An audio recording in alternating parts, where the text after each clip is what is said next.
This is Molé Mama. Take a journey with me to my kitchen where I recreate some of my sweet Mama Rosa's best Mexican family recipes. I'll share the stories behind my grandma's magical molcajete, guacamole, crunchy tacos, mole, papas and chorizo chimichangas, Kahlua cake, crack cake, and oh so much more. You'll also get to meet guest chefs as they share the stories behind their yummy recipes. I believe that food is the sixth language of love. And if you're like me, it's your love that makes your food magical. Tune into Molé Mama on Thursdays at 6 p.m. for all the fun and love. You might want to eat first, because this show is going to make you oh so hungry. Que Dios te bendiga, as my mom would say. May God bless you. Hola y bienvenidos. Welcome to Molé Mama Cooking with Love. We drive connection, unity, acceptance, and love across all cultures and generations. So just want to be very clear that all are welcome here, and we're delighted and grateful to have you listening. You're about to join me for a weekly adventure where I chat with entrepreneurs, chefs, foodies, and artists who are turning their dreams into reality. And sometimes it's just me. So tonight I'm going to be talking to you about our furry friends. It is the month of love, February. So I thought we did our last show all about food for our loved ones. I needed to share some tips about food for our furry friends. I am a dog lover. So you're going to hear more about that in just a moment. I'd also love for you to check out my YouTube channel where you can learn to make delicioso chimichangas and guacamole and molcajetes de queso y chorizo fundido, crunchy tacos, enchiladas, flour tortillas, and so much more. And please private message me if you have any questions. If you're trying any of those recipes, I'd love to help you make those successful. And also, please subscribe to our podcast and leave us a review. We'd love to hear from you. So if you're tuning in for the first time, I am a bona fide ranch kid. I grew up on a dairy farm in the central coast of California. So animals have always been a huge part of my life. For as long as I can remember, I have shared my home with furry friends, as I like to call them. And so it goes back for me my whole entire life. And let me tell you a little bit about this farm that I grew up on to give you a little bit of an idea of what my life was like. But think about being kind of out in the middle of nowhere, literally. We were half an hour from town and about 20 minutes from the coast. Think about lots and lots of wind and moisture in the air and a lot of gray sky days and lots of cows. I woke up every morning to the sound of moo all the time, every day. And sometimes as well, we had sheep that we would be raising as well, and sometimes pigs. And our sheep and pigs were always very close to basically my backyard. So they were very, very loud. The cows were a little bit further away. But I grew up with the philosophy from my dad, who milked cows his whole life, that was his career, was that if you owned animals, they ate first. So that meant that early every morning, you'd hear them crying. You'd have to get out of bed. Didn't matter if it was raining or cold or wet, and take care of your animals, whoever you were responsible for feeding that day. And so that's how I grew up, with this very deep appreciation for caring for animals, taking care of them. Even though we were on a farm and a lot of the animals that we were raising would eventually be slaughtered, my father really raised us with that sense of you care about them, you're taking care of them, make sure they're eating well and being well taken care of. And part of our furry friend, entourage in our home was always dogs. We always had lots of different types of dogs. My dad had Australian Shepherds. I don't know if you're familiar with those, but they're, probably about 40 pounds. Furry, black and white. Sometimes they have different color eyes. They're very beautiful dogs. And he would use them to round up the cattle for him that he was going to milk. And they're working dogs. And if you can YouTube or Google them, the videos of them are just remarkable in how they're able to actually herd very large cows. And they're not that big. And they just do this amazing work and bring them in. So we always had a couple of those. And then we always had strays because we were out on a ranch. I think people would drop off a dog here or there that they didn't want. And the way my family was, we take them in. We took everybody in, and so we'd end up with several other dogs. And I remember one of my favorite dogs. I have lots of photos of dogs with me when I was a little girl that I don't remember the names of, but the one that we had for 13 years that really just sticks out in my mind as being this amazing dog. His name was Butch. And if you're familiar with Benji, he was like a gold Benji, very similar looking, and he was a mutt. But Butch had a habit of going out into the cornfields and getting into altercations with badgers. I don't know why he did it. We had lots of badgers. There were always traps for them because they would come into the cornfields and eat our corn. But he would decide to try to, I guess, protect the field. He usually lost the fight. Thankfully, he didn't lose his life. But he would come home and he would be all torn up. He looked like a little raggedy stuffed animal that had pieces kind of hanging by a thread. And my mama would take him and she would heat up a needle on the stove and get some thread and she would literally sew him up. I saw her do it so many different times. And we had this purple medicine that she put on all of his wounds. We put it on the cattle. I don't know what it was called. I know it's no longer legal in the United States because I tried to find some a few years ago. But it was like a lard, but it was purple and it smelled really bad. But she would put that on his wounds and he would be healed up like magic. And also magically, he didn't die from being wounded from a badger. He just died of old age. So that was kind of nice that he lived a long life and we got to enjoy him for a long time. And because we were on a ranch, my mom, I've talked to about this before, she didn't believe in wasting food, wasting anything. Everything could be used until it was absolutely gone. And so our dogs were fed scraps, table scraps. They were never fed dog food. I don't remember my mom buying dog food until she was much older and no longer on a ranch and didn't have, leftover the kind of leftovers that she had when we were growing up and just scraps of things that she was cooking or animals that we had taken care of or whatever. But there was always something to give the dogs. And they did not get dog food. So it was just something that I grew up with was that you take good care of your animals and you give dogs whatever's left and they're okay. And I know that's not the case anymore. And I'm going to be talking a lot about what you can feed your dogs and what's healthy for them and what's not in a few minutes. But that's what happened with my dogs when I was growing up. And the other thing I wanted to mention too about life on the ranch, because I don't often talk about this part of it, but we took care of all the babies. So baby cows and baby bunnies and baby sheep and baby pigs, they are all so adorable. And so it was really fun to take care of them. We would have cows that unfortunately would die during labor. And if that happened, lots of times, if a calf was having a really hard time feeding, sometimes my dad would try and pair up the cows that had lost their babies with the calves who had lost their mamas.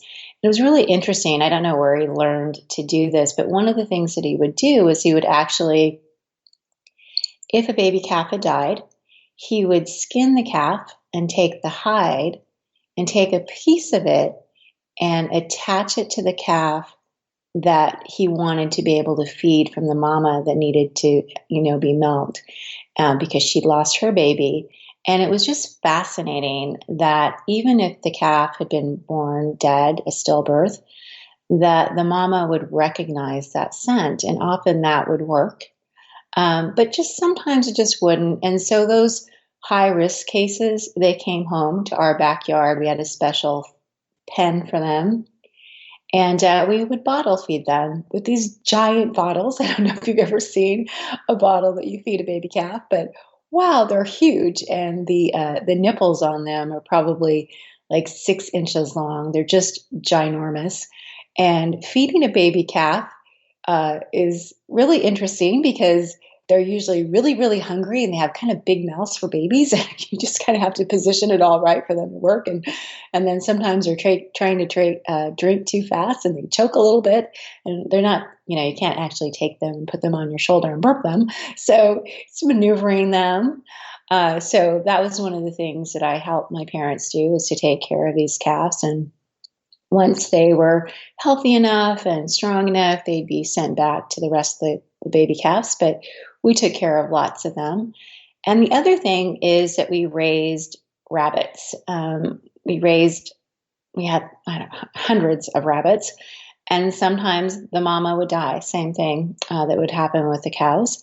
And the little baby bunnies, my mom would bring them into the house.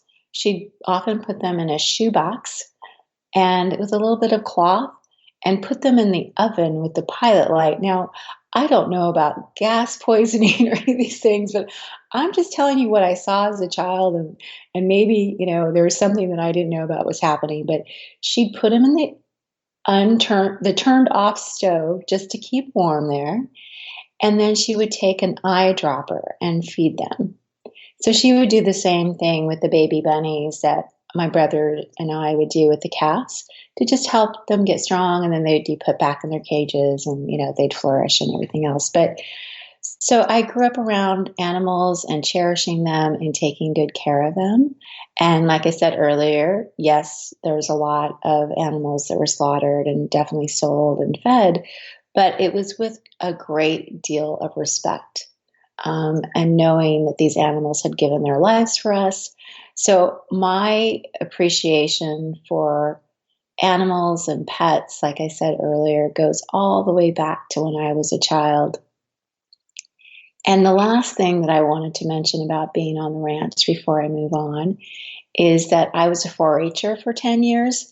And so 4-H is all about raising animals and showing your animals and going to the county fairs. And I had steers and sheep that I would raise. And unfortunately, those animals primarily get sold for slaughter. They get auctioned off.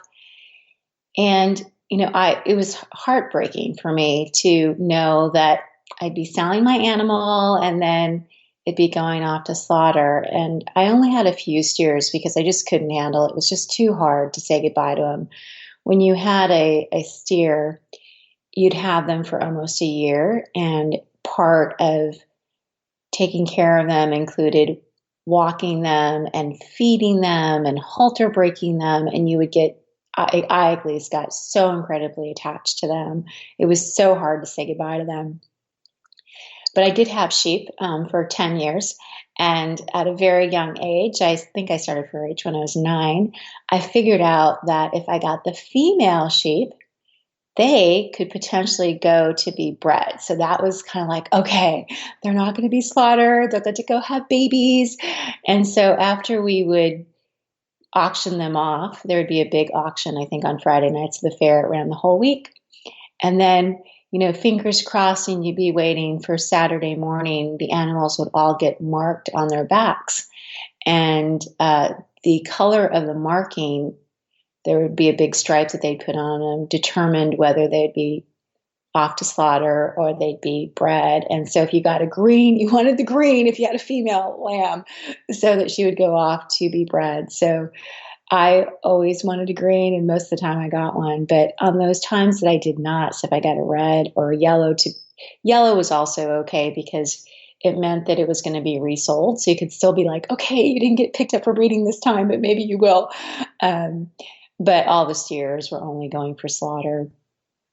And I was one of those kids who, on the night before they left the fairgrounds, many times I slept there. I slept with my animal, couldn't say goodbye.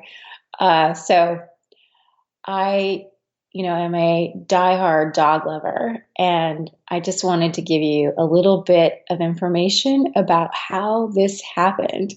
It's not something that started in the last few years since we got Sophia, but it's something that's been a part of me forever, basically. And, one of the last things I wanted to say is that I really am grateful that my father gave me this gift of loving animals, of respecting them, of really taking good care of them. I learned all of that from him and watching him and how he cared for the animals that were in his care. So that was very nice, a nice thing to learn. And I think that, part of my tenderness towards animals is also a tenderness, of course, for humans and humanity, but I think it really expands into being able to show love and care for anything that's breathing. So I just wanted to give a shout out to my daddy. So now I'm going to tell you about our dog, Sophia. And yes, she is spoiled rotten, but very well deserved. And I've had her for 9 years now. And I am one of those kind of crazy people that I think our pets can find us. And at the time, my oldest son had been dying for a dog. We didn't have a dog, and he had been begging me for one. And so I had a friend who had a Shih Tzu, and talked to her, spent some time with her dog, and decided, I should just get him a little Shih Tzu. A nice little dog, will be easy to manage. We have a little house. And so I literally went to Google and Googled Shih Tzus for sale, and I found Sophia. And we bought her from a family in Oregon, and we picked her up in Sacramento. She came down with her litter pups and met someplace in Sacramento and picked her up from there. And I just never will forget seeing her. She was, I think, 2.4 pounds when we bought her. She's 16 pounds now. She was similar coloring that she still has, and I know we're putting some pictures of her in the chat room for you to see. But if you're not in the chat room, she's got gray and white, and she's just absolutely an adorable puppy. And so she's this tiny, tiny puppy, and she literally cried the whole drive back from Sacramento, which was about 2.5 hours, until my son placed her in front of the air conditioning in the car. And then he had to basically hold her there so that she wouldn't cry. She really liked the air in her face. So that's how we brought her home. That's how she came to us. And the family that we bought her from, they were going to keep her. They had the mom and dad. And then the last minute decided that they couldn't actually keep 3 dogs. And so that's how we ended up with her. I had to be interviewed. I had to tell her like my whole farm story, basically, that I just told you. I had to tell them that and how much great care we would take, because they really wanted her to go to a great home. And Sophia had her name when we got her.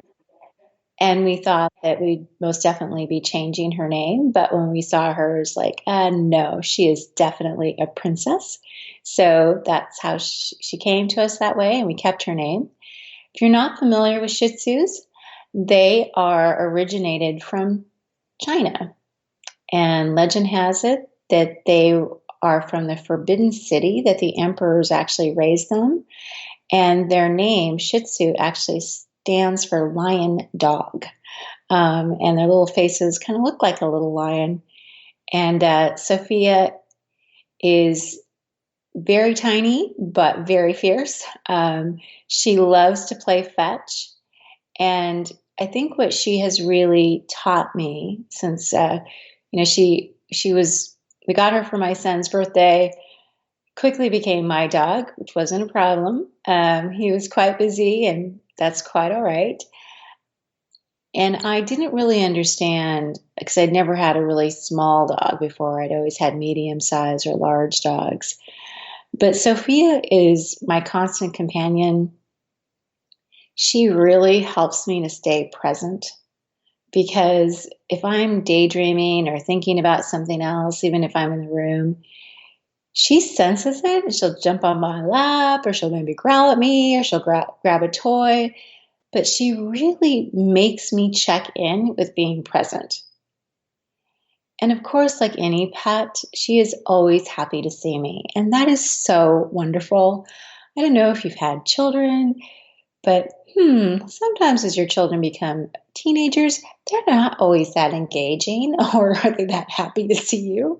So it's kind of nice to have a furry friend around that's always happy to see you. And one of the other things, she was really a big part of my mom's journey and my mom's final 13 months and the 40 trips that I made down to see my mom. She accompanied me on almost every car ride. So it was 4 hours each way for the weekend to see my mom. And she was really gentle with her, even at the end. And my mom had two little Yorkies. And so when we would get there, oh my goodness, it was crazy time where all the dogs would get together. My mom's little dogs, Gigi and Lulu and Sophia, and they would run around. They're like the furry paw gang together. So super cute. And also, one of my mom's dogs, Lulu, also loved to fetch. And so there was this yellow, squeaky hot dog toy that those two dogs would chase after. And oh my gosh, my mom and I would just giggle watching them play with it and chase it. And it was just so very, very much fun. And taking them to the park, of course, was just a joy to see these tiny little dogs. My mom's dogs, I think, were both under 10 pounds. So I had these three little dogs just parading through the park and being very excited about running through the grass, and so sweet and so wonderful. So unfortunately, both my mom's dogs are now in heaven. But Sophia has some other friends that I'll tell you about shortly. But now that we have moved to San Diego, she is so excited to be here. There's a lot of grass here. There was not a lot of grass in Northern California where we were living. So she is still, every time we come on a little patch of grass and I'm walking her, she is running, so excited. And then the other thing that is close by is we have some really nice dog beaches. And so it's been really fun to take her to the dog beach. And she does this crazy thing where she does sand surfing. So I don't know if you've seen this from other dogs, or if you have a dog that does this. I don't know where she learned it. She's 9 years old. I've always had her, so I'm not sure. But I remember the very first time we took her to the beach, she actually, when she gets on the sand, she starts rolling her ears and her head in the sand. And sometimes she'll roll completely over. She might tip a toe in the water, but no, little lady princess is not really like the water that much. She'll walk close to it, but she doesn't really want to have anything to do with it. But give her some sand and let her roll around, and she is a happy puppy.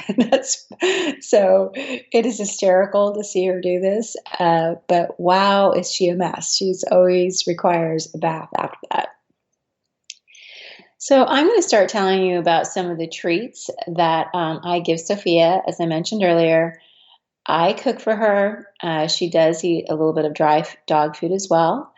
And it's something that I've always done since I've had her. And it was partly because how I grew up and doing research and thinking that, nutrition and good health is really important for me and our family. And I wanted it to be a big part of what we did for our dog as well.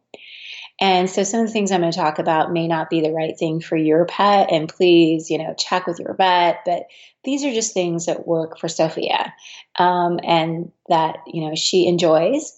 And I don't give her large quantities of these things. And of course, she loves corn tortillas. I don't know how this started. I don't know if it happened with one of my kids when I wasn't looking. But anytime there are corn tortillas, she is right there, front and center. I don't give her a whole tortilla. I might give her a little tiny, tiny little piece or two, but that's it because I know it's not good for her. But oh my goodness, the dog loves tortillas. Who knew? She also loves rice, plain steamed rice that I'll give her also just a little tiny, tiny bit more of a taste, but not part of her actual meal. And from a snack perspective, we have a dog who loves fruit. She absolutely loves fruit. There are lots of fruits that you cannot give your dog, and I'll go through a list of that shortly. But apples and pears, are some of her favorites, and you can give your dog those. I believe they're on the good list, as well as she likes watermelon, like little pieces of watermelon. She has some respiratory issues. Lots of Shih Tzus do. It's not uncommon for them. And I have to give her daily meds. She's been taking them for a long time. And she's kind of a little stinker. I don't know how she does it, but I can put these meds in. Usually I give her string cheese, just a tiny little piece, or sweet potatoes. She really loves like roasted sweet potatoes. And if that pill, it's a tiny little pill, it's cut in half. If it's not crushed, she figures out how to work her way around the sweet potato. So I think of like a little cube of sweet potato with a pill stuck in the middle of it. And she figures out how to spit that out and eat the rest of the sweet potato. I don't know how she does it. She does the same thing with cheese. So I absolutely have to crush it, but that's how I give her her meds. And sweet potatoes, if I wanted to, she would eat sweet potatoes every single day. She absolutely loves them. But I don't. I just give them to her. I kind of rotate what I give to her. So some of the things that she loves to eat that I will give to her with her mixed in with her dry food is she loves peas. Oh my goodness, during the summer when it's pea season, and if I'm shucking some peas, because I love to eat fresh peas. And again, she is right there. I can actually throw them to her. She tries to catch them with her mouth. I need to videotape that because it's actually super cute. She loves salmon. Cooked salmon is one of her favorites. She likes zucchini, asparagus, green beans. She's okay with chicken. It's not one of her favorites, but she will eat it. And she really likes lamb, and beef is kind of the same way as chicken is. It's lamb and salmon are her favorites. And sometimes I give her some turkey as well. But I usually only add like a tablespoon of these things to her dried food so that she can eat. And of course, because this is what I've been doing ever since we got her, she basically will not eat her food without it. So she is, as I mentioned earlier, a little spoiled, but like I said, she is a member of our family and always trying to help her be healthy and to be happy. So that's what she gets. So I also occasionally will give her a scrambled egg just every once in a while. Not very often, but she will get some eggs. And I just monitor, what I'm giving her with her digestion, how is her weight doing, and she's actually in really good shape. She's 9, so she's doing well. And the only complaint that my husband has is that sometimes on more than one occasion he'll come in from working, and I've gone home from work earlier and I've got food on the stove. And just the other night I was cooking some chicken with some peas, and he was like, "Oh, that looks amazing." And he went to grab some, and I'm like, no, that's Sophia's. So that's happened a couple of times where I'm cooking something on the stove and he'll be like, "I'm starving. That looks so good." I'm like, "Yeah, it's Sophia's." So I'm sure if he was here, he would tell you that Sophia eats better than him, but it's not true. It's fake news. He eats very, very well. Molé Man is very well taken care of, but Sophia does eat pretty well too. And actually, Molé Man has on occasion, more than once, stolen Sophia's cookies. Sophia has gotten cookies from different people as gifts. And Mr. Sean, who is Cookie Monster also, is always after a cookie, and he's eaten her cookies. Like he's eaten a whole bag of dog cookies before, and I didn't even know it. And then I find the empty bag, and I'm like, "Did you know those are Sophia's?" So anyway, it's a very interesting household. So, but it's really fun. And the other thing, along with, feeding Sophia well and taking her on her walks, is that since we moved to San Diego, she has a new love. She met a little neighborhood dog. His name is Kobe. And if you're in the chat room, there'll be a picture of him. He is this golden brown, little tiny dog. He's about her size. She's never had a boyfriend before that was her size. It is the cutest thing. They play with each other. They run around and chase each other. It is so adorably cute. When I take her for her walks in the evening, her mom, Kobe lives really close by, and as soon as we get to her near his house, we can hear him barking, and Sophia starts pulling on her leash, and she's racing to his house. And I usually go up to the front door, and you can hear him on the other side just barking away, and it's like they've been separated for years. So it's just the day before they saw each other, but it's absolutely so adorable.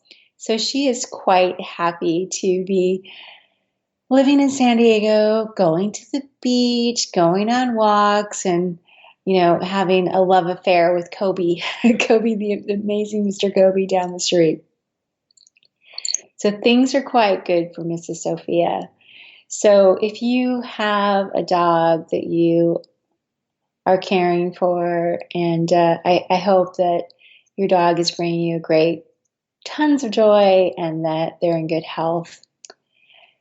So I wanted to move in to this part of the show and talk about some of the things that aren't so great for our dogs, and some of the 10 top dog poisons.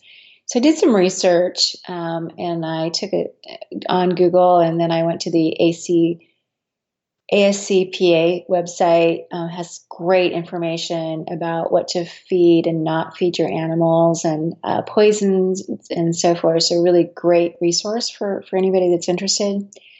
But they were talking about that a few years ago in 2014, there was more than 100,000 cases of pet poisoning in the U.S., and many of these poisonings were caused by substances that we have in our homes. I know that Sophia has had three really scary incidences. The first one was she accidentally found a pill on the floor of my sister and OD'd. And thankfully we got her to the vet. And if you suspect that your animal's eaten, a pill or anything they shouldn't have had, take them to the vet immediately, even if they're not showing symptoms. So they'll give them, they gave her Charco, and it makes them vomit. And then they had to give her a bunch of other stuff, but she was thankfully okay. So that was the first time. The second time, she actually got into my son's asthma steroids.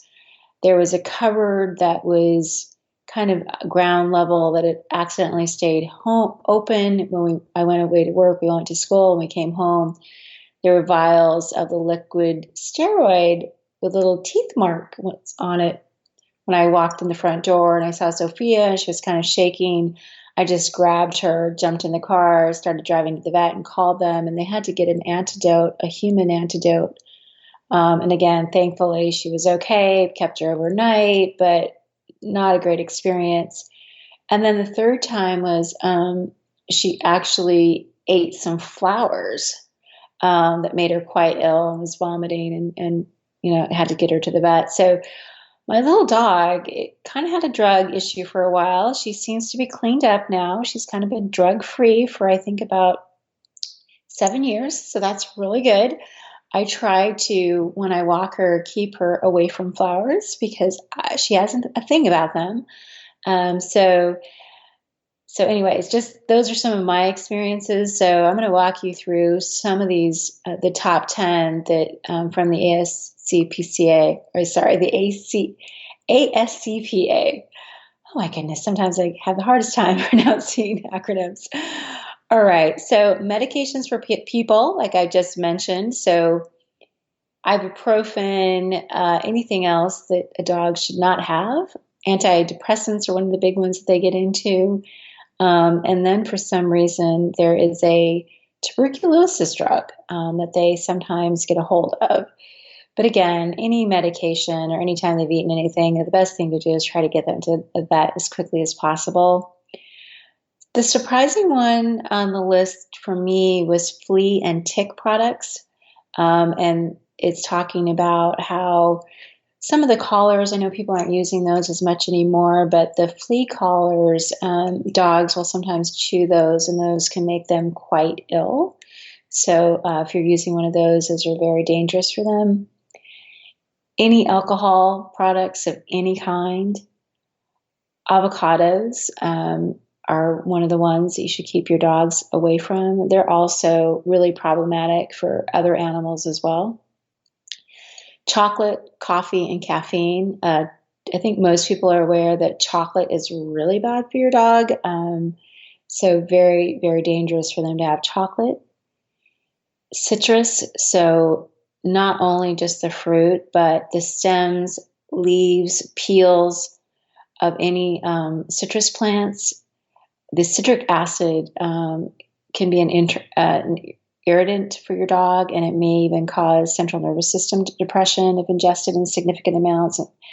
And but it's just not something. If they have a little bit of it, it will just cause them like to have an upset stomach, but it's also something not good for them. Surprising on the list for me was also coconut and coconut oil. I know a lot of friends who are giving their dogs coconut oil to help them with their coats. But this list referenced it and said that it may cause them to have, issues with their tummies. Grapes and raisins are definitely something to keep your dogs away from. They are known to cause kidney failure. Macadamia nuts, milk and dairy, because they've got lactase. And like I said, guilty. I give my dog a tiny little bit of cheese every now and then.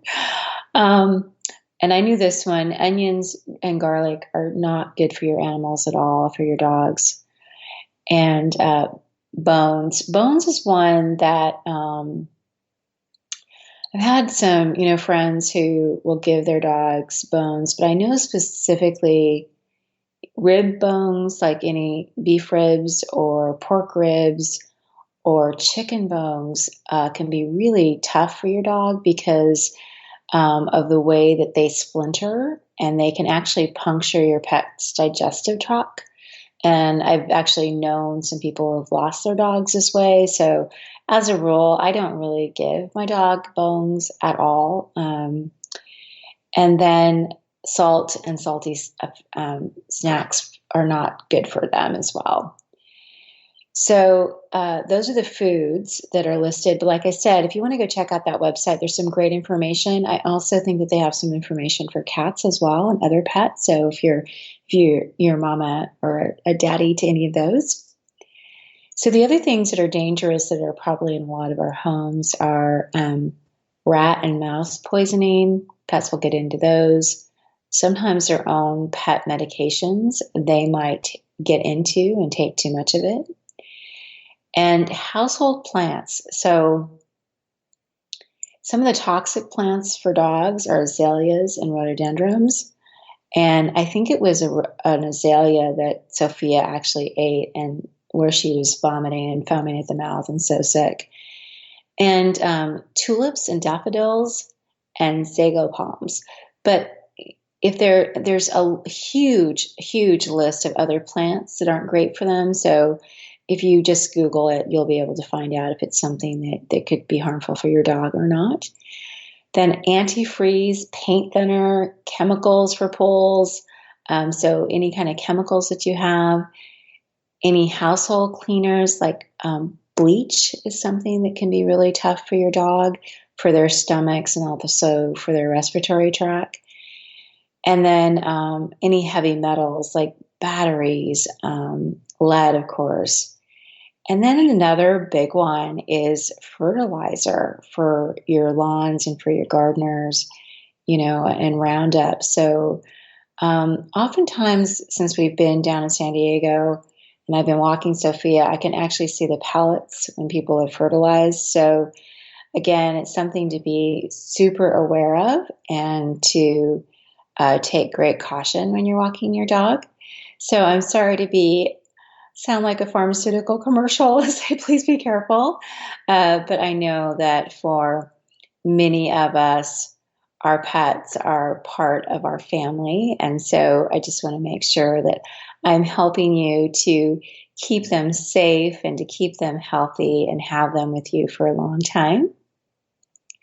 So, I rushed through the food that I feed our little dog.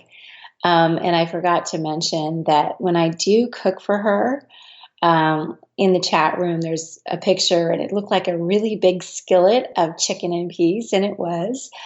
Sophia only eats a tablespoon at a meal, and she eats twice a day. So that's a lot of chicken for her. So basically, what I do is I chop it all up and I freeze it. So similar to what I did for my sons when I was cooking their baby food and freezing it, I do the same thing for little Sophia. And I do give her a lot of vegetables just raw.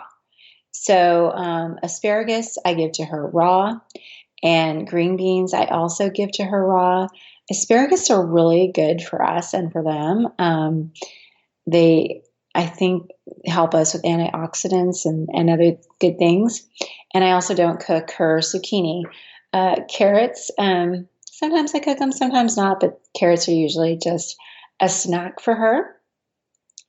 But those are some ideas, and I would love to hear from you guys. So please put your comments in the chat room, and if you're listening to me and you're not in the chat room, send me a private message. And I'm always looking for new things to feed her. Like I said, salmon is one of her favorites. She likes other fish too, but salmon is kind of her go-to fish, and ground turkey and other turkeys. But trying to keep our baby girl as happy as possible. So we also talked a little bit about dogs kind of, I'm going to call it their intuition. I think they're really super connected to us, and they see and feel things on a whole different level than we do. And I know that I definitely saw that when I was caring for my mom, and Sophia was visiting with me, and we were going to see her on the weekends, and she was in a hospital bed.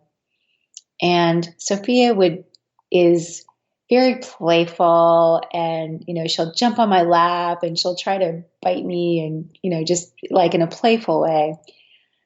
But when she would be near my mother, she was so incredibly gentle and so incredibly careful not to touch my mom with her paw or scratch her. It was remarkable, because Sophia does this thing where if she wants to be petted, she takes her little paw and she just uses it to tap you, and she will be insistent until you pet her. And if you stop and you're scratching in a good place, she is going to start all over again. And she just wouldn't do that with my mom. So I do believe that they have an incredible ability to sense when we're sick, when we're not feeling well, what our emotional state is. I know that when I was sick as well, when I had my time, unfortunately, in the hospital bed, Sophia would not leave my sight. That's where she would be. She would stay with me on that bed all day long, and just go down basically to maybe get a quick walk or to get a drink of water or some food. But she was just with me nonstop. So I do think that they are really intuitive little beings. And when I was talking about that break that, I often need because I'm out someplace in my head stressing or thinking about something, and all of a sudden she just shows up with a toy in her mouth that she's squeaking.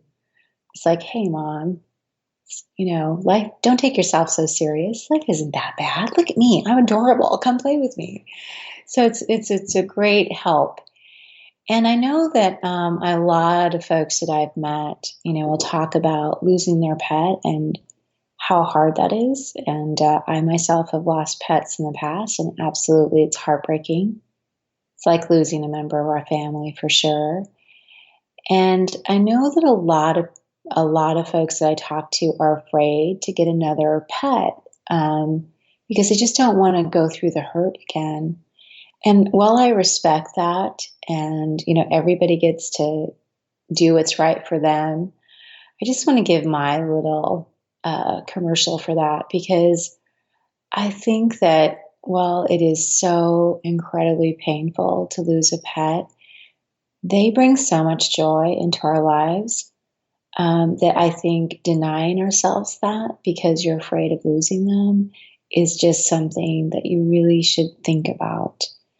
because they're just bundles of joy.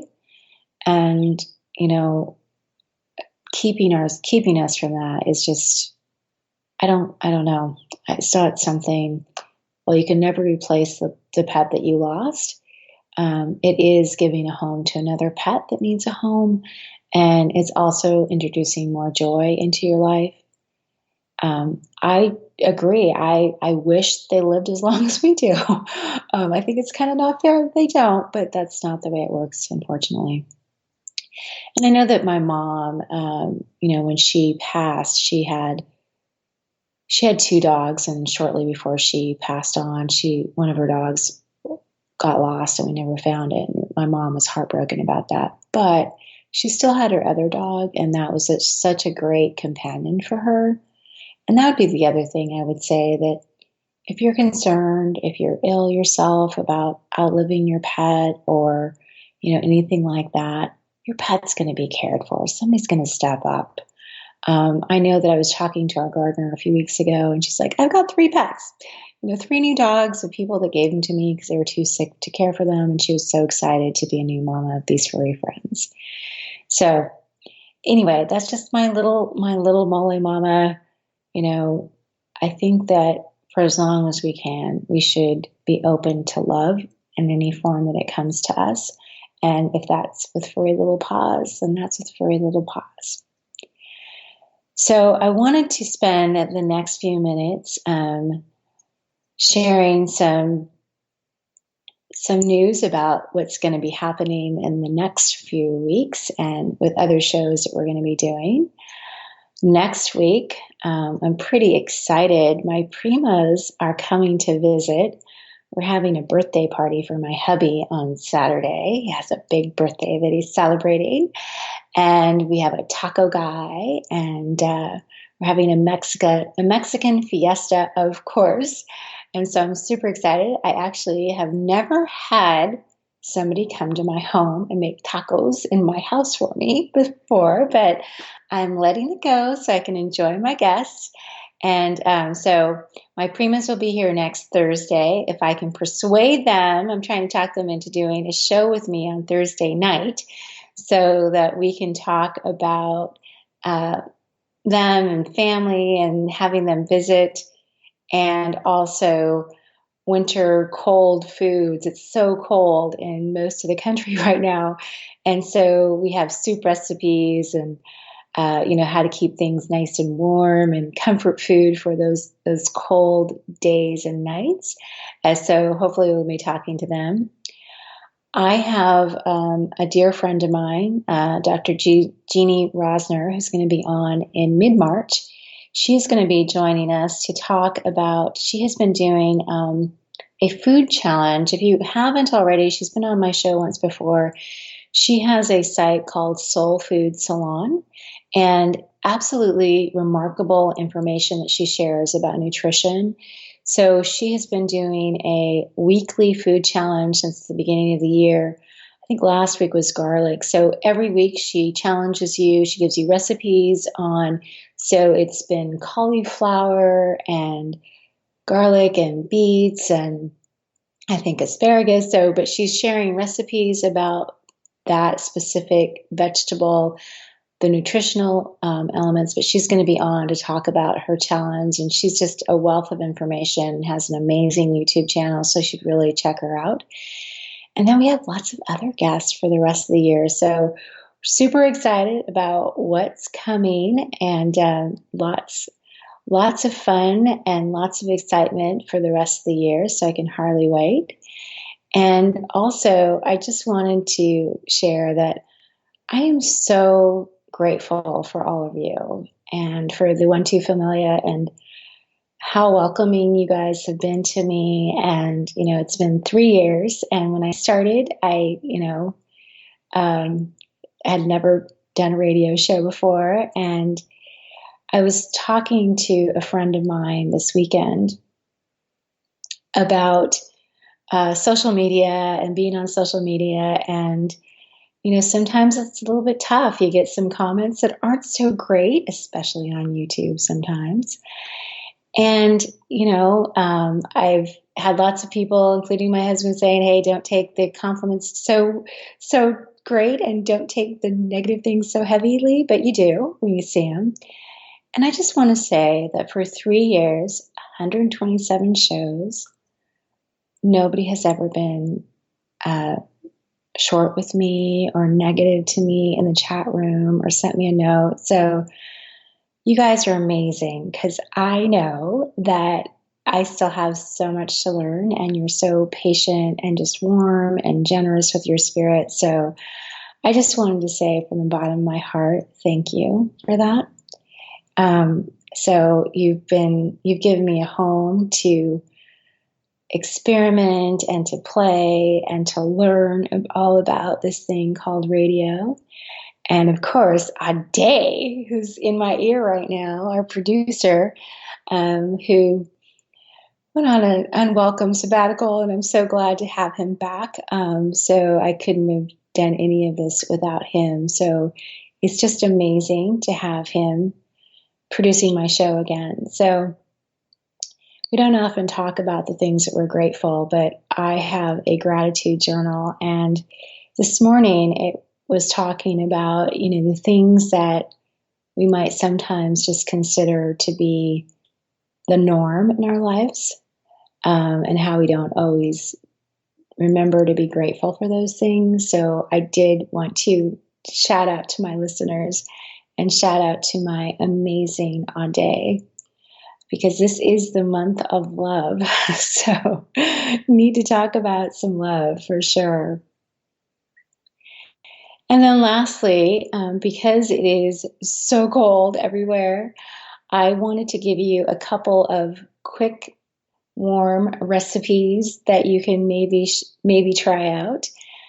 If you have a cold or you feel like you're getting a cold, a few years ago, my dear friend Jackie, her son Aaron, gave me this recipe. He is an ICU nurse in New York, and it is for ginger tea. So I use this all the time, anytime I get a cold or a sore throat. And wow, you guys, it is amazing. So it is fresh ginger and fresh lemon or lime juice and hot water. And if you want to put some honey in it, that's great too.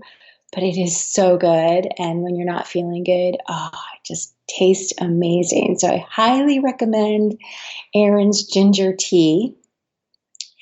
And then I also, just in this cold weather, I love Mexican hot chocolate. I don't know if you've ever tried it, but basically it's hot chocolate that has cinnamon. You can buy the little blocks and melt it down, and you put the milk in it and you whip it as you go along. But oh my gosh, it is so absolutely delicious. Any hot chocolate is good with a little cinnamon, so I would recommend that. And then I have been making, some of my friends don't do dairy, so I make a plant-based vegan hot chocolate that I use. You can use almond milk, and then also cocoa, a little tiny bit of brown sugar, and some cinnamon in it. And if anybody wants that, if you just reach out to me, I'll give you the exact measurements for that. But oh my gosh, it's so good. My prima Eva and I made that for a Virgin Sports event that we catered a few years ago, and people were losing their minds. They're probably losing their minds over her Mexican chocolate brownies and her wedding cookies that she made, but they liked the cocoa too. So I hope that you stay warm on these cold winter days. I think it was actually hailing in San Diego before we went live on the radio. So I hope you're staying very, very warm and safe, and you have blankies around you and lots of love, and maybe some furry friends. I can't believe that we're out of time tonight. I really enjoyed having you listen, and I hope that you'll join us again. I want to thank our amazing producer, Ade, for being here. And remember to add the most important ingredient to every recipe you make, your love. And whether that's for your family and friends or your furry friends. And as my mama always said to me as we said our goodbyes, que Dios te bendiga, may God bless you. Soul to Soul with Nancy Newman is up next, so please stay tuned. Thank you for tuning in to Molé Mama Cooking with Love. Have a wonderful rest of your day and a wonderful weekend. Thank you for tuning in to Molé Mama. Remember to add love to every recipe you make. It is your secret ingredient. Please follow us on Instagram, Facebook, and check out our YouTube channel and make those yummy recipes for your loved ones and connect and have fun and enjoy. Que Dios te bendiga. May God bless you.